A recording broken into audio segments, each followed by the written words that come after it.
Gracias, hermano Emigio, por su oración y su sentimiento. Y nuevamente queremos dar gracias a Dios, porque en esta noche de día miércoles de mitad de semana, nuevamente un grupo de hermanos y amigos podemos congregarnos para alabar y glorificar el nombre de nuestro Dios, al igual que aquellos hermanos y amigos que nos están siguiendo a través de las redes sociales. La meditación de esta noche, el título de la meditación de esta noche, está registrada en dos pequeñas preguntas. Y la primera pregunta es: ¿los milagros obran fe? Y la segunda pregunta a contestar es: ¿la fe obra milagros? Eso lo vamos a ver a través de las Sagradas Escrituras. Así que vamos a tener una palabra de oración antes de abrir las Sagradas Escrituras. Padre nuestro que estás en el cielo, santificado, alabado y glorificado sea tu santo y bendito nombre. Nuevamente, Señor, estamos ante tu bendita presencia para pedirte perdón por nuestras faltas, por nuestros pecados y rogarte, Padre, en esta noche, darte gracias por el privilegio que tú me das de poder presentar tu palabra. Pero te ruego, Señor, que seas tú quien hable, que yo simplemente sea el instrumento que en esta noche tú estás usando para presentar tu mensaje. Gracias, Señor. Gracias, Padre. En el nombre de Jesús oramos. Amén.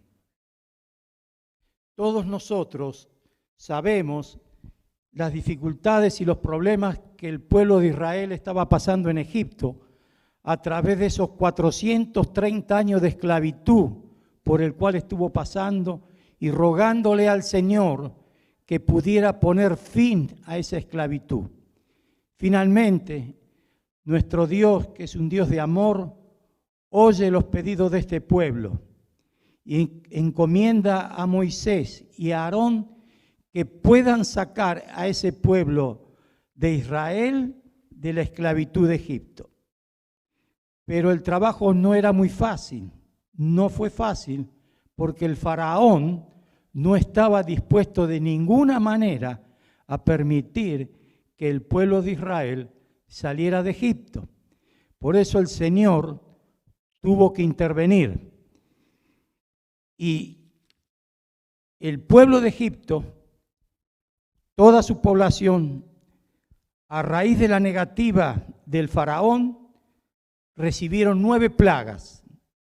La primera plaga que Dios envió fue la plaga de la sangre. Luego, una plaga de ranas, de piojos, de moscas en el ganado, de úlceras, de granizo, de langosta, de tinieblas. Y por último, la anunciada muerte de los primogénitos, que lo podemos ver cómo lo registra el libro de Éxodo en el capítulo 12 y los versículos 29 al 32. Dios hizo milagros, ¿no es cierto? Envió esas plagas, pero el faraón no daba el brazo a torcer hasta que finalmente llegó la plaga de la muerte de todos los primogénitos, desde el más encumbrado hasta el más humilde, y de todos los primogénitos de todos los animales. Ahí fue cuando el faraón entonces se dio cuenta de que ya la lucha contra Dios era imposible. Y nosotros vemos ahí en el capítulo 12 y versículo del 29 al 32 lo que sucedió con los primogénitos. Dice: y aconteció que a la medianoche Jehová hirió a todo primogénito en la tierra de Egipto, desde el primogénito de Faraón que se sentaba su trono, hasta el primogénito del cautivo que estaba en la cárcel, y todo primogénito de los animales. Y se levantó aquella noche Faraón, él y todos sus siervos, y todos los egipcios, y hubo un gran clamor en Egipto, porque no había casa donde no hubiese un muerto. E hizo llamar a Moisés y a Aarón de noche y les dijo: salid de en medio de mi pueblo vosotros y los hijos de Israel, e id a servir a Jehová como habéis dicho. Tomad también vuestras ovejas y vuestras vacas, como habéis dicho, e idos y bendecidme también a mí. Finalmente, el faraón comprendió que no podía luchar contra Dios. El Señor quería libertar a su pueblo y él buscó la forma, se le ofreció muchas veces al faraón de que dejara salir al pueblo, pero él no lo permitía. Pero hasta que la muerte de todos los primogénitos obró en él y finalmente permitió que el pueblo de Israel saliera de Egipto. Y eso nos lo dice en el capítulo mismo 12 de Éxodo y los versículos 37 y 38, que dice: partieron los hijos de Israel de Ramasés de Sucot como 600,000 hombres de a pie, sin contar los niños. También subió con ellos grande multitud de toda clase de gentes y ovejas y muchísimos ganados. No solamente salió el pueblo de Israel, sino que otra mucha gente también se unió al pueblo de Israel buscando la bendición de Dios y acompañó al pueblo de Israel en esta aventura. Ahora, el Señor continuamente acompañaba al pueblo de Egipto, acompañaba al pueblo de Israel, de día y de noche. Y esto lo registra también muy claramente en el libro de Éxodo, los versículos 17, 21 y 22, que dice así: y luego que Faraón dejó ir al pueblo de Dios, no los llevó por el camino de la tierra de los filisteos, que estaba cerca, porque dijo Dios: para que no se arrepienta el pueblo cuando vea la guerra y se vuelva a Egipto. Y en los versículos 21 y 22 dice: y Jehová iba delante de ellos de día en una columna de nube para guiarlos por el camino, y de noche en una columna de fuego para alumbrarles, a fin de que anduviesen de día y de noche. Nunca se apartó de delante del pueblo la columna de nube de día, ni de noche la columna de fuego. Los que tenemos oportunidad de conocer el desierto, sabemos que durante el día hace un calor impresionante, terrible. La temperatura puede pasar de 100 a 110 grados. Pero repentinamente, cuando anochece y llega la noche, el frío comienza y es un frío tan intenso que no se puede aguantar si uno no está bien abrigado. Entonces el Señor, en su bendita sabiduría, les ponía como una nube mientras el día, para que el sol no los quemara, pero de noche se transformaba en fuego para darles el calor que ese pueblo necesitaba para seguir andando de día y de noche, porque el Señor los amaba grandemente. Pero el Señor no solamente hacía estos milagros, sino que todavía a ese pueblo que había estado esclavizado durante tantos años, le tenía preparado todavía un milagro mucho más grande. Y eso lo registra el capítulo 14 de Éxodo, en los versículos del 20 al 22, cuando el Señor hace cruzar a este pueblo de Israel por medio del Mar Rojo. Veamos lo que dice: e iba entre el campamento de los egipcios y el campamento de Israel, y era nube y tinieblas para aquellos, para los egipcios, y alumbraba a Israel de noche, y en toda aquella noche nunca se acercaron los unos a los otros. Y extendió Moisés su mano sobre el mar, e hizo Jehová que el mar se retirase por recio viento oriental toda aquella noche, y volvió el mar en seco, y las aguas quedaron divididas. Entonces los hijos de Israel entraron por en medio del mar en seco, teniendo las aguas como muro a su derecha y a su izquierda. Un gran milagro que Dios está haciendo y que venía haciendo para el pueblo de Israel. Pero como vamos a ver un poco más adelante, a pesar de presenciar, a pesar de ver los milagros que Dios estaba haciendo, siempre el pueblo tenía alguna queja. ¿Y qué sucedió con los egipcios que también intentaron cruzar por esa sequedad que Dios había creado al abrir las aguas del Mar Rojo? Cuando todo el pueblo llegó a la otra orilla, el Señor mandó a Moisés que mostrara la vara, que bajara su mano, y las aguas nuevamente se juntaron, y todo el ejército egipcio murió ahí ahogado.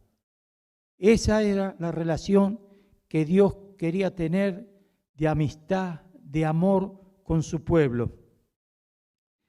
Pero el pueblo siempre se quejaba de algo. Y nosotros vamos a ver en el capítulo 16, un poquito más adelante, y en los versículos 2, 3 y 8 del capítulo 16, cómo el pueblo murmura contra Moisés y contra Dios. El versículo 2 y 3 dice: y toda la congregación de los hijos de Israel murmuró contra Moisés y Aarón en el desierto, y les decían los hijos de Israel: ojalá hubiéramos muerto por mano de Jehová en la tierra de Egipto, cuando nos sentábamos a las ollas de carne, cuando comíamos pan hasta saciarnos, pues nos habéis sacado a este desierto para matar de hambre a toda esta multitud. Nosotros podemos observar cómo somos los seres humanos. Dios había hecho grandes prodigios delante de sus ojos. Los había sacado de la esclavitud de 430 años. Los había hecho ir de día con la nube que cubría el sol, de noche con el fuego que los calentaba. Pero se quejaban de que tenían hambre, se quejaban contra Moisés, contra Aarón. Parece que nosotros los seres humanos casi nunca estamos conformes. Siempre tenemos algo que objetar. Y vamos a ver la contestación que le dio Dios un poquito más adelante. En el capítulo mismo 16, pero el versículo del 19 al 22, dice así: y les dijo Moisés: ninguno deje nada de ello para mañana. Dios les envió el maná y le dijo que comieran todo lo que quisieran ese día, pero que no guardaran nada para el día siguiente. Y vamos a ver lo que sucedió. Mas ellos, en el versículo 20, dice: no obedecieron a Moisés, sino que algunos dejaron de ello para otro día, y crió gusanos y hedió, y se enojó contra ellos Moisés. Yo no sé cómo, viendo los milagros, cómo que el Señor le está dando la comida de todos los días. El pan caía del cielo todos los días y lo recogían y podían comer todo lo que querían. Pero el Señor los había dicho que solamente comieran lo de ese día, que no guardaran nada. Y esa es una forma de probar a nuestro Señor. El Señor nos quiere probar a ver cómo confiamos en Él. Y lamentablemente, como lo dice aquí la Escritura, había algunos de nuestros hermanos que no hicieron caso y pretendieron asegurarse quizás la comida del día de mañana, no pensando ni no reconociendo lo que Dios estaba haciendo cada día por ellos. Y eso se agusanó y se perdió. Dice: y recogían cada mañana cada uno según lo que había de comer, y luego que el sol calentaba se derretía. Pero en el sexto día recogieron doble porción de comida para cada uno, y todos los príncipes de la congregación vinieron y se lo hicieron saber a Moisés. Y él les dijo: esto es lo que ha dicho Jehová: mañana es el santo día de reposo, el reposo consagrado a Jehová. Lo que habéis de cocer, cocerlo hoy, y lo que habéis de cocinar, cocinarlo hoy, y todo lo que os sobrare, guardarlo para mañana. Y ellos lo guardaron hasta la mañana, según lo que Moisés había mandado, y no se agusanó ni hedió nada. O sea, que esa comida que se pretendía dejar en los días de semana de un día para otro, se deshacía, se agusanaba, pero la del que se recibía el día viernes se podía guardar hasta todo el día sábado, porque en el día santo del Señor, el Señor no hacía caer maná sobre su pueblo, para que entendieran y tuvieran fe en Él. Y muchas veces nos pasa a nosotros que no tenemos la suficiente fe en nuestro Dios. Sobre todo a veces nos pasa eso económicamente, que estamos en situaciones desventajosas y entonces a lo mejor entraron $1,000 a nuestro hogar y tenemos una salida de 2,000 y nos ponemos a razonar, pero todavía me están faltando $1,000 para poder cubrir la necesidad que yo tengo. Entonces, ¿cómo voy a poner $100 de diezmo? ¿Y cómo voy a poner una parte de ofrenda si todavía no logro completar lo que estoy necesitando para mi vida? Pero eso es lo que el Señor nos da como prueba, porque vale mucho más $1,000 con el diezmo que $2,000 sin el diezmo. Así que nosotros, el Señor a veces nos pone a prueba para probar nuestra fe, pero nosotros debemos confiar plenamente, porque a lo que nosotros nos parece problemas imposibles, que no vemos la solución de cómo se puede arreglar ese problema, Dios lo puede solucionar sin que nosotros nos imaginemos lo que el Señor puede llegar a hacer por cada uno de nosotros. Así que, hermanos, siempre tengamos confianza en nuestro Dios. Y a pesar de todos estos milagros, las quejas de nuestros hermanos continuaron, y eso lo registra el mismo libro de Éxodo en el capítulo 32 y el versículo 1.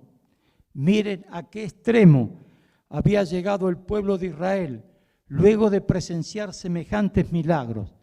Miren lo que dice el capítulo 32 y el versículo 1, cuando Moisés subió al monte Sinaí para recibir las tablas que Dios le había prometido. Dice así: viendo el pueblo que Moisés tardaba en descender del monte, se acercaron a Aarón y le dijeron: levántate, haznos dioses que vayan delante de nosotros, porque a este Moisés, el varón que nos sacó de la tierra de Egipto, no sabemos qué le haya acontecido. Hermano, es triste leer esta situación, pero tengamos cuidado, porque nosotros cuando leemos podemos pensar qué ingratos que era esa gente, qué ingratos que era ese pueblo de Israel. Pero hermanos, mirémonos a nosotros mismos. A veces nosotros también somos ingratos con nuestro Dios. Pero no solamente, lamentablemente, había desencuentros a pesar de los milagros y de los prodigios que Dios había hecho en el Antiguo Testamento, sino que también en el Nuevo Testamento y a nuestro Señor Jesús también mucha gente, a pesar de los milagros que realizaba, esos milagros no obraron fe ni conversión en la gente. Y vamos a ver en el Evangelio según Mateo, en el capítulo 11, Evangelio según Mateo, capítulo 11, y de los versículos del 20 al 23, y dice así: entonces Jesús comenzó a reconvertir a las ciudades en las cuales había hecho muchos de sus milagros, porque no se habían arrepentido, diciendo Jesús: ay de ti, Corazín, ay de ti, Betsaida, porque si en Tiro y en Sidón se hubieran hecho los milagros que han sido hechos en vosotras, tiempo ha de que hubieran arrepentido en silicio y en ceniza.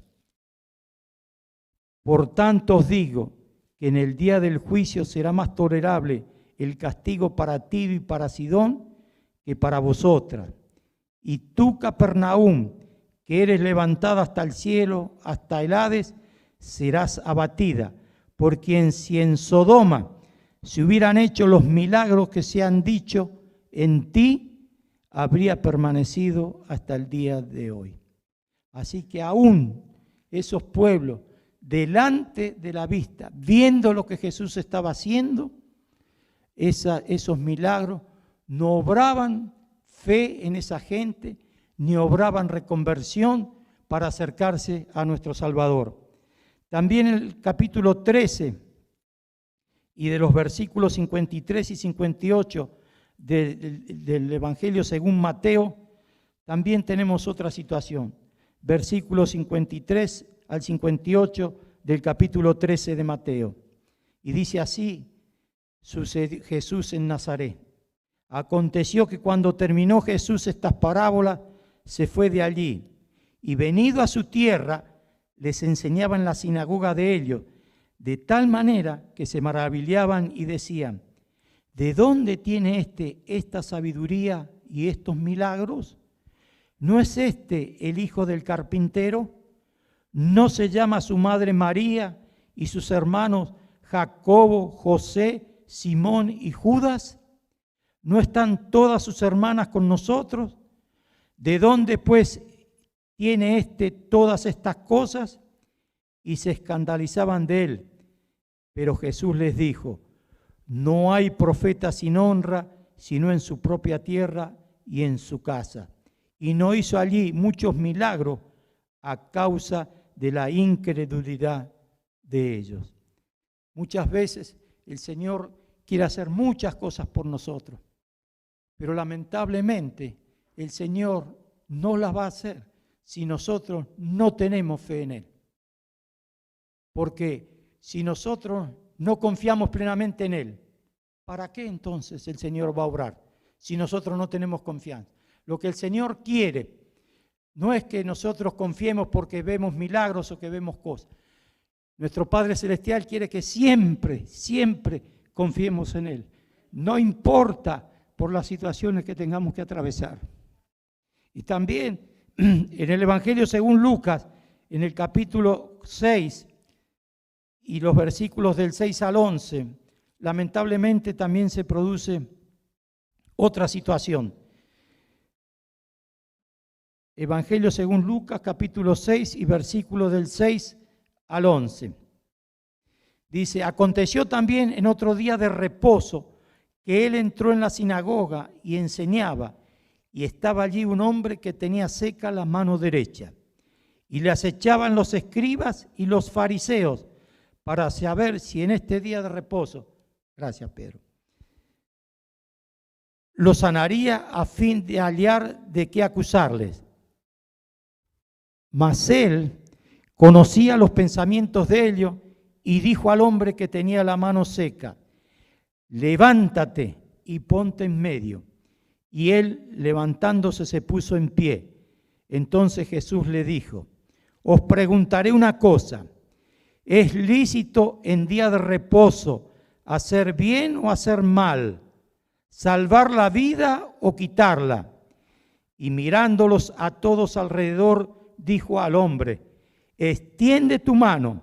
Y él lo hizo así, y su mano fue restaurada. Y ellos se llenaron de furor y hablaban entre sí qué podrían hacer contra Jesús. Y estamos hablando de los sacerdotes y los gente que no había reconocido al Mesías que había llegado, gente que religiosamente estaba preparada y sin embargo, aún delante de sus propios ojos, los milagros que estaba haciendo Jesús no fueron capaces de reconocerlo. Pero gracias a Dios, las Sagradas Escrituras también nos trae la fe que obra milagros. Y esto lo podemos ver también en el Evangelio según Mateo, en el capítulo 8 y los versículos del 5 al 10, donde Jesús sana al siervo del centurión. nosotros conocemos esta situación, pero vamos a leerla.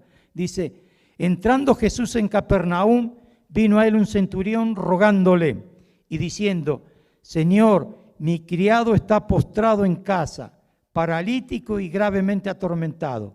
Y Jesús le dijo, yo iré y le sanaré. Respondió el centurión y dijo, Señor, no soy digno de que entres bajo mi techo. Solamente di la palabra y mi criado sanará. Porque también yo soy hombre bajo autoridad y tengo bajo mis órdenes soldados y digo a este, ve y va, y al otro, ven y viene, y a mi siervo, haz esto y lo hace. Al oírlo Jesús se maravilló y dijo a los que le seguían, de cierto os digo que ni aún en Israel he hallado tanta fe. Y el versículo 13 Jesús dice, le dijo al centurión, ve y como creíste te sea hecho. Y su criado fue sanado en aquella misma hora. Nosotros hemos visto anteriormente un montón de milagros que realizó Dios, que realizó el mismo Jesús y que la gente no lo sintió, no lo aprobó, no se convirtió, no creyó. Y ahora vemos cómo la fe de un centurión que era romano, que no era del pueblo del Dios, pero que conocía de Jesús, cómo la fe de ese hombre pudo obrar en Jesús para que curara a su siervo.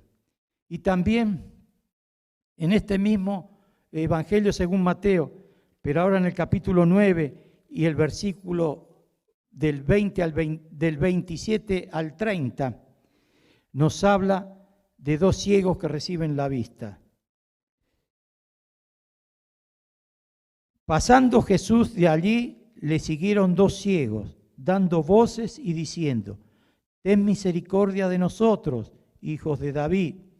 Y llegando a la casa vinieron a él los ciegos, y Jesús les dijo, ¿creéis que puedo hacer esto? Ellos dijeron, sí, Señor. Entonces le tocó los ojos diciendo, conforme a vuestra fe os sea hecho. Otra vez podemos ver acá como la fe de estos dos ciegos, a partir de la fuerza de Jesús, la fe obró milagros y estos dos ciegos recuperaron la vista. También en este mismo capítulo 9, pero en los versículos del 20 al 22, podemos ver otra parte, una situación muy conocida por todos nosotros, la mujer con flujo de sangre que tocó el manto de Jesús. Y dice así, y he aquí una mujer enferma de flujo de sangre desde hacía 12 años. Se le acercó por detrás y tocó el borde de su manto, porque decía dentro de sí, si tocare solamente su manto, seré salva. Pero Jesús, volviéndose y mirándola, dijo, ten ánimo, hija, tu fe te ha salvado. Y la mujer fue salva desde aquella hora. Nosotros podemos ver aquí, con estos ejemplos, qué poder puede llegar a tener nuestra fe en Cristo. Porque para Cristo nada es imposible. Solamente lo que Él nos pide es que tengamos fe. No importa por las situaciones que cada uno de nosotros podamos estar atravesando. Hay veces que nos toca atravesar momentos muy difíciles en nuestras vidas. Quizá por salud, por motivos económicos, por motivos de familia. Pero ¿a quién vamos a ir? Como dijo Pedro, Señor, ¿a quién vamos a ir? A Cristo Jesús. Porque Él nos ama, Él quiere lo mejor para nosotros. Y Dios lo ha dejado escrito.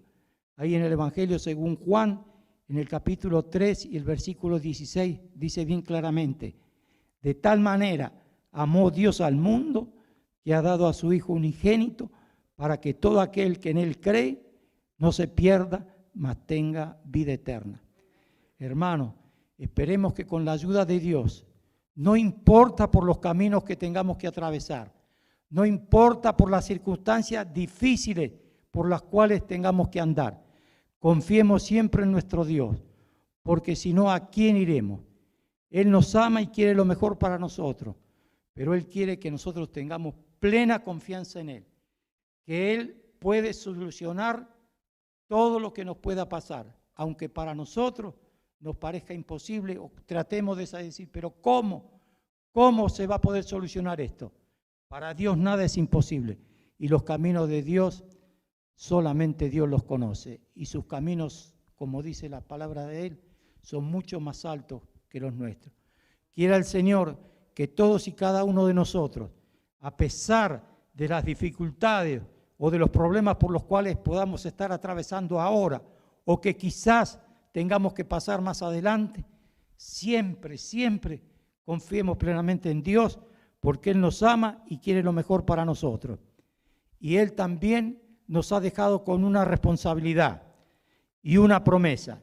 Y esa responsabilidad y esa promesa también la encontramos en el Evangelio según Mateo, en el capítulo 28 y los versículos 19 y 20, que dice así: por tanto, id y haced discípulos a todas las naciones, bautizándolos en el nombre del Padre y del Hijo y del Espíritu Santo, enseñándoles que guarden todas las cosas que os he mandado.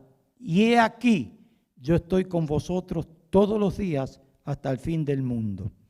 No es que nosotros vamos a transformar ninguna persona, pero sí nosotros somos los elementos que Dios tiene en esta tierra para mostrarle a la gente el amor que Dios tiene por cada ser humano. No es que nosotros vamos a transformar a ninguna persona, eso solamente lo puede hacer el Espíritu Santo, pero sí nosotros podemos mostrarle el camino a esa gente para que puedan acercarse a Dios y Dios los transformará. Y la promesa de Dios estará con nosotros todos los días hasta el fin del mundo. Que Dios nos bendiga y nos proteja siempre y que siempre podamos confiar en Él. Gracias, hermano. Amén.